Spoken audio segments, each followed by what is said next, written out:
सभी को नमस्कार। उम्मीद आप अच्छे होंगे, बहुत बेहतरीन तरीके से अपनी पढ़ाई पर भी लगे हुए होंगे। जो हमारे पास एनटीपीसी सीबीटी 2, चाहे वो ग्रुप डी हो, चाहे वो दिल्ली पुलिस हो, चाहे वो यूपीएसआई हो, उसके लिए एंशिएंट हिस्ट्री का एक छोटा सा पार्ट मैं आपके लिए लेकर आया हूं। ये 2 पार्ट में होगा। आज की इस पहले पार्ट में हम 2-3 चीजों को कवर करेंगे। जैसे आपको इसमें एंशिएंट हिस्ट्री के सारे टॉपिक दिखाई दे रहे होंगे। जैसे सिंधु घाटी सभ्यता है, एक बार मैं आपको ओवरव्यू दे देता हूं। जैसे सिंधु घाटी सभ्यता है, आज की क्लास में कवर करेंगे।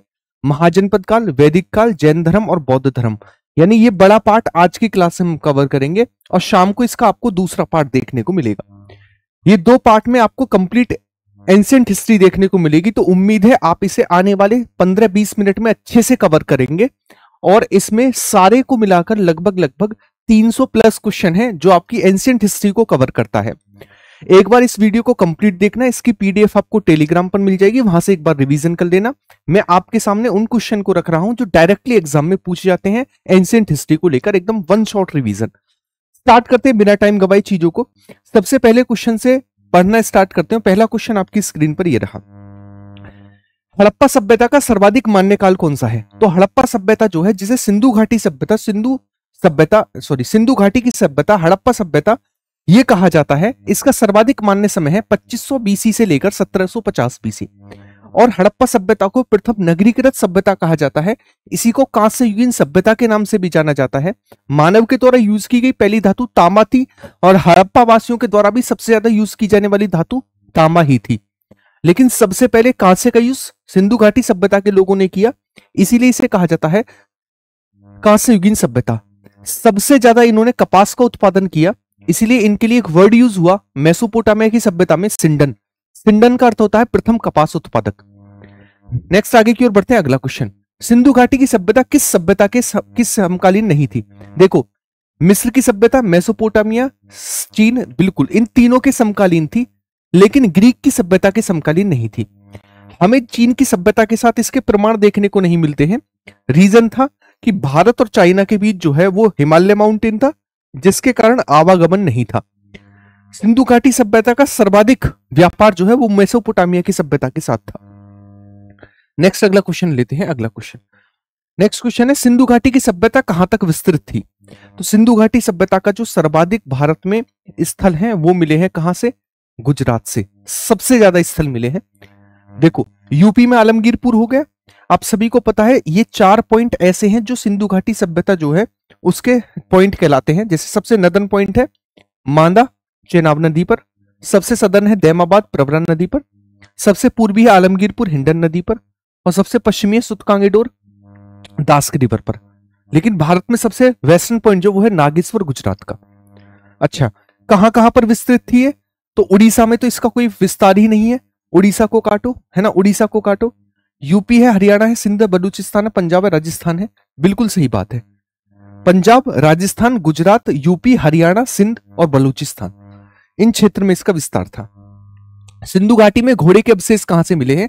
तो देखो, कालीबंगा को लेकर बात करें, काले रंग की चूड़ियां, हवन के साक्ष्य, हल के साक्ष्य, जुते हुए केत के साक्ष्य, अलंकृत ईंटों के साक्ष्य, ये कालीबंगा से मिले हैं। मांदा सबसे नदन पॉइंट था जो कि चेनाब नदी पर था। बनवाली जो है हरियाणा में था। सुरकोतरा को लेकर बात करूं, गुजरात में था। और यहां से हमें घोड़े के अवशेष के साक्ष्य मिले हैं, लेकिन ये लोग घोड़े से परिचित नहीं थे। ऐसा कहा जाता है घोड़े के अवशेष जो हैं ये प्रारंभिक वैदिक काल के हैं। अगला क्वेश्चन लेते हैं, कालीबंगन किस प्रदेश में है? तो कालीबंगन जो है हनुमानगढ़ी राजस्थान में देखने को मिलता है। कालीबंगन हनुमानगढ़ी राजस्थान में। अगला क्वेश्चन है, हड़प्पा काल की मोहरें मुख्यतः किसकी बनी हुई होती थी? एक पत्थर आता है जो राजस्थान से निकाला जाता है, जिसका नाम है सेलखड़ी। सेलखड़ी पत्थरों की बनी हुई होती थी मोहरें। अगला, हड़प्पा सभ्यता किस युग की सभ्यता है? मैंने आपको कहा था कांस्य युगीन सभ्यता, क्योंकि सबसे पहले इन लोगों ने कांस्य का यूज करना स्टार्ट किया। सिंधु घाटी के लोग मुख्यतः व्यवसाय क्या था? तो इनका व्यवसाय सबसे ज्यादा, मतलब मेन व्यवसाय जो था, देखो ये करते थे कृषि, लेकिन कृषि से बाद इन्होंने क्या किया? व्यापार, ट्रेड इनका सबसे मुख्य व्यवसाय था, ट्रेड, व्यापार। हड़प्पा सभ्यता के निवासी थे। आपको पता है प्रथम शहरी सभ्यता यानी प्रथम नगरीकृत सभ्यता कहा जाता है किसको? हड़प्पा सभ्यता को। पहली ग्रामीण सभ्यता कौन सी कहलाती है? वैदिक एज, प्रथम ग्रामीण सभ्यता कहलाती है। नेक्स्ट क्वेश्चन लेते हैं, सिंधु सभ्यता के घर किसके बने हुए होते थे? तो सिंधु घाटी सभ्यता के घर जो हैं वो ईंटों के बने हुए होते थे। अगला, हड़प्पावासी किस वस्तु के उत्पादन में अग्रणी थे? मैंने कहा था इनके लिए एक वर्ड यूज हुआ जिसका नाम था सिंडन। सिंडन मतलब प्रथम कपास उत्पादक। अगला क्वेश्चन, हड़प्पा सभ्यता का प्रथम खोजकर्ता किसे माना जाता है? तो आपको पता है सबसे पहले खोजकर्ता जो थे वो थे दयाराम साहनी। 1921 में इन्होंने खुदाई की थी हड़प्पा की। सिंधु सभ्यता का पत्तर नगर, पत्तर नगर मतलब पोर्ट कहां पर था? ये था गुजरात में। और गुजरात का कौन सा शहर? लोथल। लोथल गुजरात में जो है पोर्ट के साक्ष्य मिले हैं। नेक्स्ट, पैमाने की खोज कहां हुई जिससे पता चलता है कि सिंधु घाटी सभ्यता के लोग मापतोल किया करते थे? पैमाने की खोज कहां पर होती है जिससे यह पता चलता है कि सिंधु घाटी सभ्यता के लोग जो है वो मापतोल किया करते थे? चलिए बताएंगे। अगर सिंधु घाटी सभ्यता को लेकर मैं बात करूं, हाँ, इसके जो मापतोल के साक्ष्य ये मिले जहां से हमें पोर्ट मिला यानी लोथल। लोथल गुजरात से हमें मापतोल यानी बट्टे के साक्ष्य मिले हैं। कभी कभी आपसे पूछता है कि सिंधु घाटी सभ्यता के जो बट्टे थे वो किस पत्थर के बने हुए होते थे? चर्ट पत्थर के। कितने के गुड़ज हुआ करते थे? 16 के गुड़ज, मतलब 16 के मल्टीपल हुआ करते थे। हड़प्पा समाज कितने वर्गों में विभाजित था? तो हड़प्पा समाज को लेकर बात करें तो इसमें मुख्यतः कौन कौन से वर्ग थे? विद्वान, योद्धा, व्यापारी और श्रमिक। ये 4 वर्ग थे, विद्वान, योद्धा, श्रमिक और व्यापारी। नेक्स्ट, आगे की ओर बढ़ते हैं। सिंधु सभ्यता का सर्वाधिक उपयुक्त नाम क्या है? जहां से सबसे पहले खुदाई स्टार्ट होती है वो सबसे उपयुक्त नाम होता है। जैसे सबसे पहले खोदा गया स्थल 1921 में वो था हड़प्पा, इसीलिए इसको बोला गया हड़प्पा सभ्यता, हड़प्पन सिविलाइजेशन। अगले क्वेश्चन की ओर बढ़े तो अगला क्वेश्चन हमारे पास, निम्नलिखित में से कौन सा सिंधु घाटी सभ्यता का सही चित्रण करता है? कौन सा सही है? अच्छा, उनके विशाल महल और मंदिर थे। भाई देखो, ये लोग मंदिर से परिचित नहीं थे, ये बात याद रखो। मंदिर का से इनका संबंध नहीं था। ये देवी और देवताओं की पूजा करते थे। चलो इसे देखते हैं। वे युद्ध में घोड़ा का यूज करते थे। इनके यहां युद्ध के साक्ष्य ही नहीं मिले हैं, तो घोड़े को छोड़ो, युद्ध के साथ सिंधु घाटी सभ्यता में नहीं मिले हैं। केवल दूसरा सही है, मातृ देवी की पूजा करते थे और पशुपतिनाथ की पूजा करते थे, यानी देवी और देवताओं दोनों की पूजा किया करते थे। आंसर होगा केवल 2, केवल 2 एकदम से करेक्ट होगा। हड़प्पा सभ्यता की खोज दयाराम साहनी के द्वारा कब की गई थी? तो मैंने आपको बताया था 1921 में दयाराम साहनी जी के द्वारा हड़प्पा सभ्यता की खोज की गई। हड़प्पा सभ्यता के बारे में कौन सा उक्ति सही है, कौन सा वर्ड सही है, कौन सी लाइन सही है? उन्हें अश्वमेध यज्ञ की जानकारी थी, गाय उनके लिए पवित्र थी, उन्होंने पशुपति का सम्मान करना आरंभ किया, उनकी संस्कृति सामान्यतः स्थिर नहीं थी। देखो, संस्कृति स्थिर थी तभी तो सिविलाइजेशन बोला गया। अच्छा, अश्वमेध यज्ञ, यज्ञ वो करते थे जो युद्ध करते थे, तो युद्ध का प्रमाण नहीं तो यज्ञ का प्रमाण नहीं। गाय उनके लिए पवित्र पशु थी? जी नहीं, गाय उनके लिए पवित्र पशु नहीं थी, बैल उनके लिए पवित्र पशु था। गाय तो वैदिक एज के लोगों के लिए थी। उन्होंने पशुपति की पूजा करनी स्टार्ट की, बिल्कुल सही बात है। और यहां से एक मोहर भी मिली है जिसे पशुपति की मोहर बोला गया है, आदतन शिव जिसे नाम दिया गया है जॉन मार्शल के द्वारा। अगला, हड़प्पा के लोगों की सामान्य पद्धति क्या थी, सामाजिक पद्धति क्या थी? जातिवाद, जाति आधारित, वर्ण आधारित, दास श्रमिक आधारित, उचित समतावादी। उचित समतावादी मतलब सब में समान व्यवहार करना, तभी तो इसको सिविलाइजेशन बोला गया था। सभ्यता किसे बोला जाता है? जो सभ्य हो लोग, सभ्य मतलब उचित समतावादी थे, उचित समतावादी। सिंध का नखली स्थान किसे कहा जाता है? सिंध का नखली स्थान कहा जाता है मोहनजोदड़ो को। इसी को मृतकों का टीला भी कहा जाता है।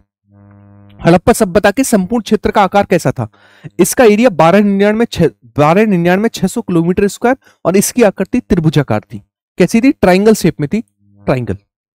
चलिएगा अगला, अब सूची 1 को सूची 2 से मिलाना है। जैसे अगर मैं बात करूं लोथल को लेकर, लोथल किस नदी पर था? भोगवा नदी पर था लोथल, ठीक है। हड़प्पा रावी नदी पर था, बिल्कुल सही बात है।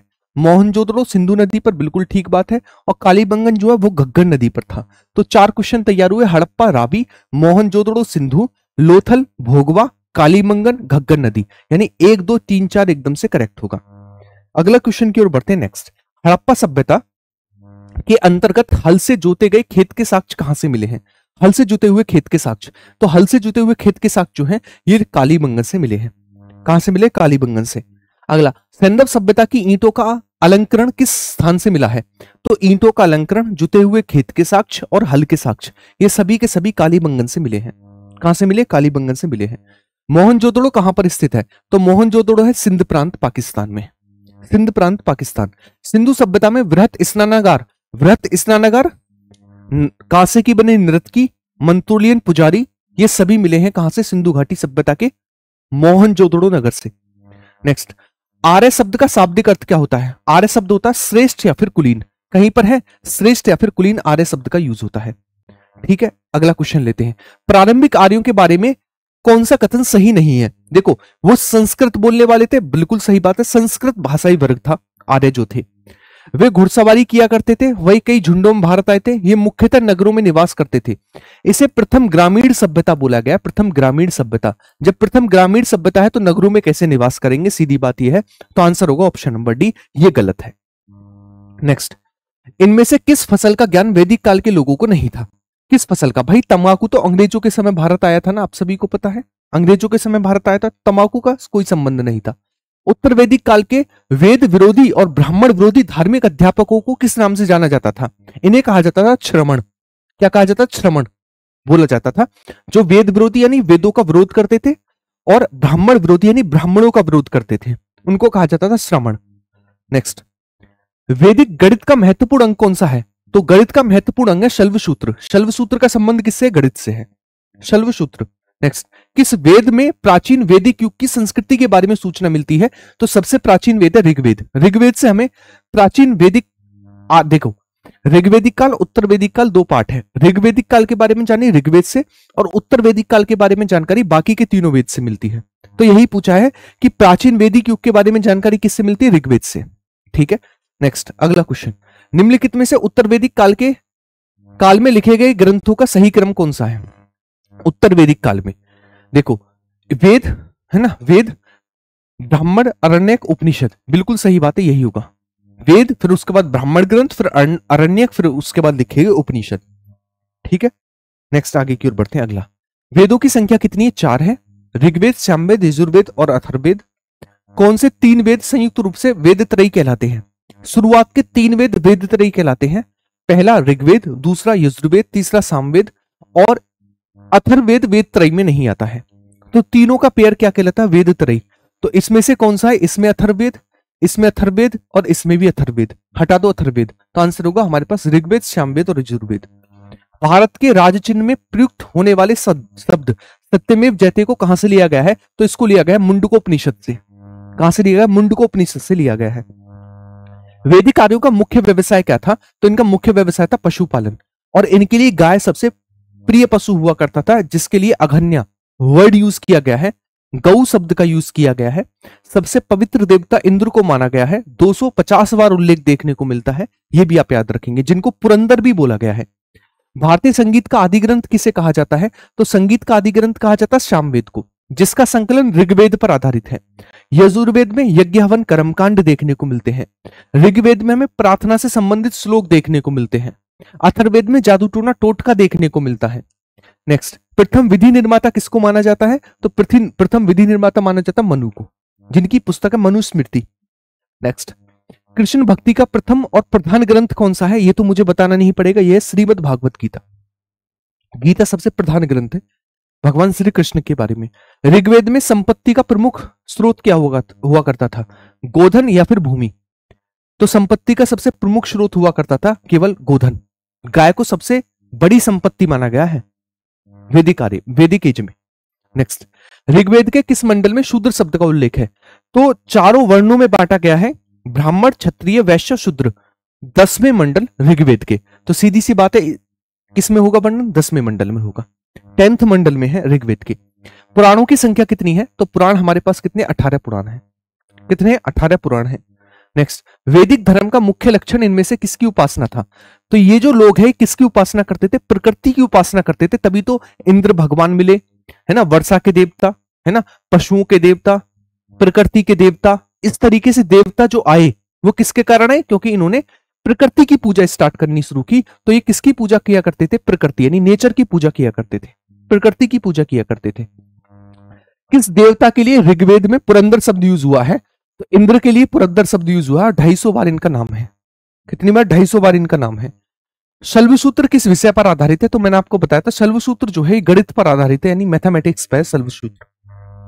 नेक्स्ट अगला क्वेश्चन देखते हैं, अस्तोमा सदगमय, तमसोमा ज्योतिर्गमय, ये कहां से लिया गया है ना? उपनिषद, वेदांग, महाकाव्य या फिर पुराण? तो उपनिषदों से लिया गया है ये वाला। नेक्स्ट, आर्य भारत में बाहर से आए थे, वो कहां पर आकर बसे थे? पंजाब वाले क्षेत्र में, जहां पर सिंधु ये सारी नदियां बहती हैं।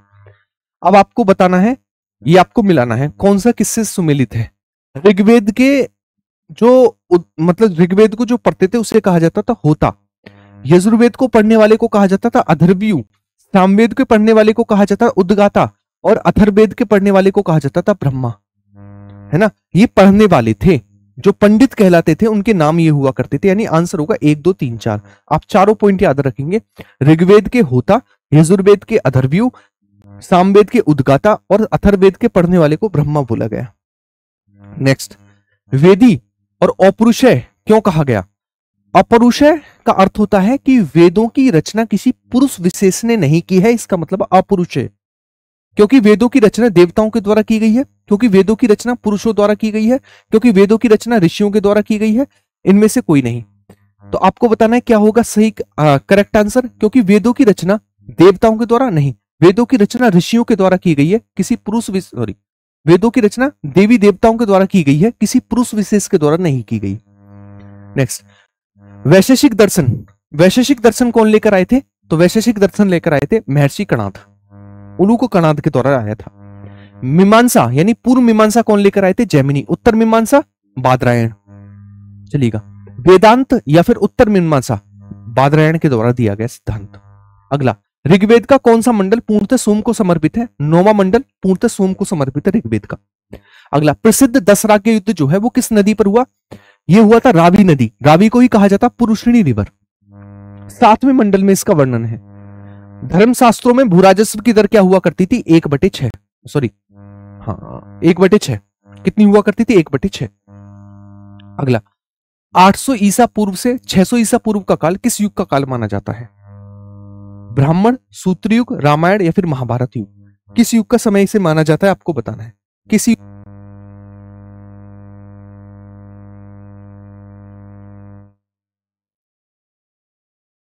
इसे क्या कहा गया? इसे कहा गया ब्राह्मण युग।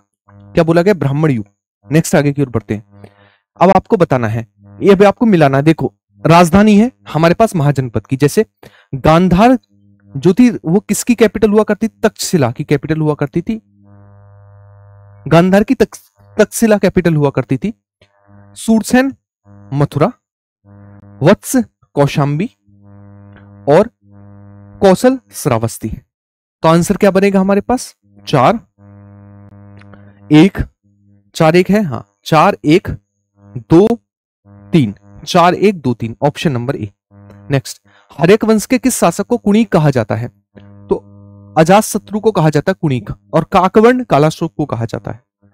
किस शासक ने गंगा और सोन नदियों के बीच पाटलिपुत्र को बसाया था? इसका नाम था उदयन। क्या नाम था? उदयन। शिशुनाग वंश का वह कौन सा शासक था जिसके समय में वैशाली में द्वितीय बौद्ध सम्मेलन, देखो प्रथम बौद्ध सम्मेलन जो है वो हुआ था अजातशत्रु, सेकंड कालाशोक, तीसरा अशोक और चौथा कनिष्क के समय हुआ था।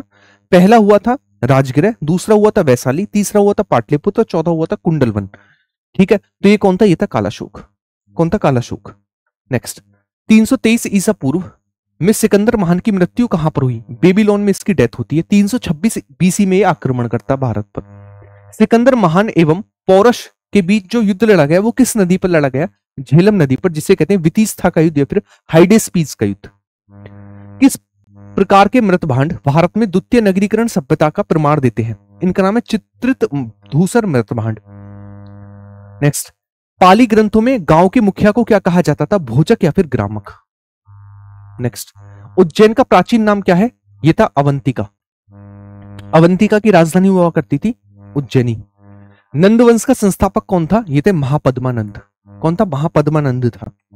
अगला, ग्रीक या फिर यूनानी लेखकों द्वारा किसे अग्रमीज कहा गया है? घनानंद को बोला गया अग्रमीज, यानी पहले की सोच लेने वाला। प्राचीन भारत में पहला विदेशी आक्रमण किसके द्वारा हुआ था? ईरानियों के द्वारा, और दूसरा यूनानियों के द्वारा। नेक्स्ट, प्राचीन भारत में दूसरा आक्रमण किसके द्वारा किया गया? यूनानियों के द्वारा। किसके द्वारा? यूनानियों के द्वारा। ईरान के हकमनी वंश के किस शासक ने भारतीय भूभाग को जीतने के बाद उसे फारस साम्राज्य का 20वां प्रांत बनाया? इसका नाम था डेरियस। डेरियस या फिर दरावाहो? अच्छा फर्स्ट था, है ना, फर्स्ट वाला ये था, फर्स्ट, थर्ड नहीं फर्स्ट। नेक्स्ट, हाइडेस्पीस या फिर वितिस्ता का युद्ध किन किन शासकों के बीच लड़ा गया? सिकंदर और राजा पोरस के बीच। सिकंदर और राजा पोरस के बीच झेलम नदी के तट पर। सिकंदर ने भारत पर आक्रमण कब किया? 300 बीसी में। 300 बीसी में आक्रमण किया था। किस शासक के शासनकाल में नेपाल में बौद्ध धर्म का गमन हुआ? अशोक ने भेजा था संघमित्रा और अपने पुत्र को। सांची क्यों विख्यात है? तो सांची किस लिए फेमस है? सबसे बड़ा बौद्ध स्तूप यहां पर है सांची में।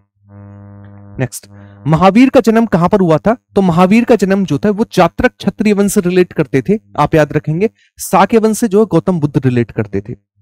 अगला क्वेश्चन, महावीर की माता का क्या नाम था? इनकी माता का नाम था त्रिशाला, पिता का नाम था सिद्धार्थ, इनके खुद का नाम था वर्धमान, है ना। इनका जन्म हुआ था कुंडलवन और इनकी मृत्यु हुई थी पावापुरी। गौतम बुद्ध साक्य वंश से रिलेट करते थे। इनके पिता का नाम था सुद्धोधना, इनकी माता का नाम था महामाया, इनकी मौसी का नाम था प्रजापति गौतमी, इनके खुद का नाम था क्या? सिद्धार्थ। और इनकी जन्म हुआ था लुम्बिनी में और इनकी डेथ हुई थी कहां पर? कुशीनगर में। चलिएगा नेक्स्ट, गौतम बुद्ध द्वारा अपने प्रथम उपदेश कहां पर दिया गया? प्रथम उपदेश जो है अपने धर्म में दीक्षित किए जाने वाला अंतिम दिया गया था सुबद्ध, एक भिखारी को दिया गया था। और सबसे पहला 5 ब्राह्मणों को दिया गया था। सबसे पहला उपदेश सारनाथ में दिया गया था, ये भी आप याद रखेंगे। ज्ञान की प्राप्ति इन्हें बोध गया बिहार में हुई थी, है ना। प्रथम भाषण यानी प्रथम उपदेश को धम्मचक्र प्रवर्तन कहा जाता है। इनके गृह त्याग के जो प्रतीक है वो घोड़ा है और गृह त्याग को महाभिष्क्रमण कहा जाता है और इनकी मृत्यु को महापरिनिर्वाण कहा जाता है, ये भी आप याद रखेंगे। प्राचीन विश्वविद्यालय कौन सा है? नालंदा विश्वविद्यालय प्राचीन विश्वविद्यालय माना जाता है। नेक्स्ट आप याद रखेंगे अगला, किस भाषा का ज्यादा प्रयोग बौद्धवाद में किया गया है? पाली भाषा का। बौद्धवाद में पाली भाषा का यूज सबसे ज्यादा है। महावीर की मृत्यु कहां पर हुई थी? मैंने अभी बताया पावापुरी बिहार में डेथ हुई थी। अगला, जैनियों के पहले तीर्थंकर कौन थे? कुल 24 तीर्थंकर थे। पहले ऋषभ देव थे, अंतिम जो है महावीर स्वामी थे 24वें नंबर के, और इनका प्रतीक चिन्ह सिंह था, जबकि ऋषभ देव को लेकर बात करें वृषभ इनका प्रतीक चिन्ह था।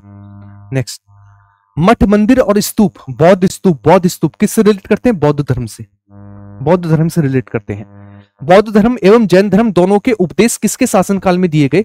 तो सब ये दोनों उपदेश जो हैं ये बिंबिसार के शासनकाल में दिए गए। नेक्स्ट, गौतम बुद्ध ने अपना प्रथम उपदेश कहां पर दिया था? तो प्रथम उपदेश सारनाथ में दिया, कुशीनगर में इनकी डेथ हुई, लुम्बिनी में इनका जन्म हुआ, बौद्ध गया में इनको ज्ञान की प्राप्ति हुई।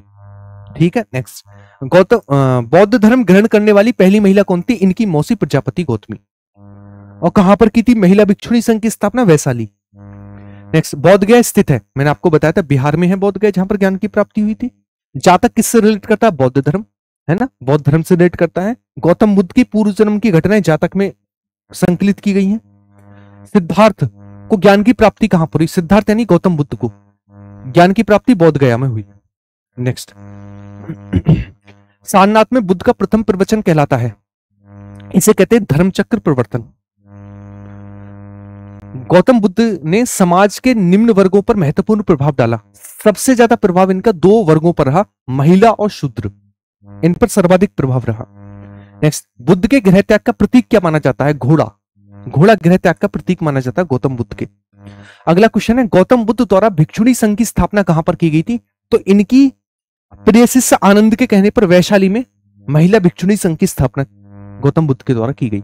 सर्वप्रथम शून्यवाद का सिद्धांत किसके द्वारा दिया गया? ये एक बौद्ध दार्शनिक थे जिनका संबंध आंध्र प्रदेश से था और इनका नाम था नागार्जुन। माध्यमिक शून्यवाद का सिद्धांत दिया गया। महावीर का मूल नाम क्या था? तो वर्धमान इनका मूल नाम था। गौतम बुद्ध का ज्ञान प्राप्ति के बाद पड़ा। सिद्धार्थ गौतम बुद्ध का प्रारंभिक नाम सिद्धार्थ था। नेक्स्ट, किसे एशिया की रोशनी लाइट ऑफ एशिया कहा जाता है? गौतम बुद्ध को कहा जाता है लाइट ऑफ एशिया। किसको? गौतम बुद्ध को। दिलवाड़ा के जैन मंदिरों का निर्माण किसने कराया था? चालुक्य या फिर सोलंकियों ने कराया था। जैन धर्म से रिलेट करते हैं, राजस्थान के अरावली पर्वत के माउंट आबू पर है। नेक्स्ट, नागार्जुन कौन थे? मैंने आपको बताया था ना, बौद्ध दार्शनिक थे जिनका संबंध आंध्र प्रदेश से था। अगला, जैन परंपरा के अनुसार महावीर कौन से तीर्थंकर थे? 24वें तीर्थंकर थे जिनका प्रतीक चिन्ह सिंहिका और अंतिम तीर्थंकर थे, यानी कुल टोटल 24 तीर्थंकर रहे। जैन धर्म का आधारभूत बिंदु क्या है? आधारभूत बिंदु है अहिंसा, हिंसा ना करना। नेक्स्ट, जियो और जीने दो, ये किसने कहा? ये महावीर स्वामी जी के द्वारा कहा गया, जियो और जीने दो। तीर्थंकरों के क्रम में अंतिम कौन थे? तो अंतिम यानी 24वें कौन थे? महावीर स्वामी। जैन धर्म में पूर्ण ज्ञान के लिए क्या शब्द यूज किया गया? केवल्य। अगर ज्ञान की प्राप्ति को क्या कहा जाता है? केवल्य। चलिएगा, महावीर स्वामी का जन्म कहां पर हुआ था? तो कुंडलग्राम। और मृत्यु कहां पर हुई थी? पावापुरी। मृत्यु कहां पर हुई? पावापुरी। कनिष्क के शासनकाल में चतुर्थ बौद्ध संगति का आयोजन कहां पर हुआ? कुंडल वन में हुआ था। प्रथम राजगृह, दूसरी वैशाली, तीसरी पाटलिपुत्र और चौथी कहां पर हुई थी? चौथी हुई थी हमारे पास कुंडलवन। पहली हुई थी अजातशत्रु, दूसरी हुई थी कालाशोक, तीसरी हुई थी अशोक और चौथी हुई थी कनिष्क के समय पर। पहली हुई थी 483 बीसी, दूसरी हुई थी 383 बीसी, तीसरी हुई थी 251 बीसी और प्रथम हुई थी प्रथम शताब्दी में, मतलब चौथी हुई थी प्रथम शताब्दी में। याद रखोगे। नेक्स्ट, तृतीय बौद्ध सम्मेलन का आयोजन कहां पर हुआ? तो तृतीय हुई हमारे पास पाटलिपुत्र। कहां पर हुई? पाटलिपुत्र में। नेक्स्ट, अशोक के शासनकाल में बौद्ध सम्मेलन का आयोजन कहां पर किया गया? तो पाटलिपुत्र में ही हुआ था तृतीय बौद्ध सम्मेलन। नेक्स्ट, निम्नलिखित में से कौन सी बात बौद्ध धर्म तथा जैन धर्म में समान नहीं है? कौन सी बताओ? वेदों के प्रति उदासीनता, दोनों में समान नहीं है। प्राचीन भारत का वह प्रसिद्ध शासक जिसने अपने जीवन के अंतिम दिनों में जैन धर्म को अपनाया, किसने अपनाया था? चंद्रगुप्त मौर्य ने श्रवण बेलगोला में चला गया और अपने प्राणों को संलेखना विधि से त्याग दिया। मौर्य साम्राज्य की स्थापना किसके द्वारा की गई थी? तो मौर्य साम्राज्य चंद्रगुप्त मौर्य के द्वारा स्थापित किया गया। मौर्य साम्राज्य में प्रचलित मुद्रा कौन सी थी? ये आपके लिए होमवर्क का क्वेश्चन है। और मैंने आपको जो 4-5 चैप्टर बताए थे, सिंधु घाटी सभ्यता, हड़प्पा सभ्यता, महाजनपद काल, जैन धर्म, बौद्ध धर्म और वैदिक एज, और इसके अलावा मौर्य समाज को मैंने स्टार्ट कर दिया। अब इसके सेकंड पार्ट में मैं मौर्य, गुप्त, गुप्तोत्तर और प्रमुख राजवंश और प्रमुख युद्ध, इससे रिलेटेड एक वीडियो लेकर आऊंगा। उम्मीद है ये एंशिएंट हिस्ट्री के 5 चैप्टरों की रिवीजन बहुत अच्छे से हुआ होगा। कैसी लगी क्लास आप सभी कमेंट बॉक्स में बताएंगे। वीडियो को ज्यादा से ज्यादा लाइक, शेयर और कमेंट बॉक्स में प्यारी सी कमेंट छोड़कर जाएंगे। बाय बाय, टेक केयर, जय हिंद। सभी को नेक्स्ट क्लास में मिलते हैं और वीडियो को जितना हो सके उतना प्यार देना है। बाकी इसकी पीडीएफ से एक बार टेलीग्राम से रिवीजन कर लेना। ख्याल रखिएगा, मिलते हैं नेक्स्ट क्लास।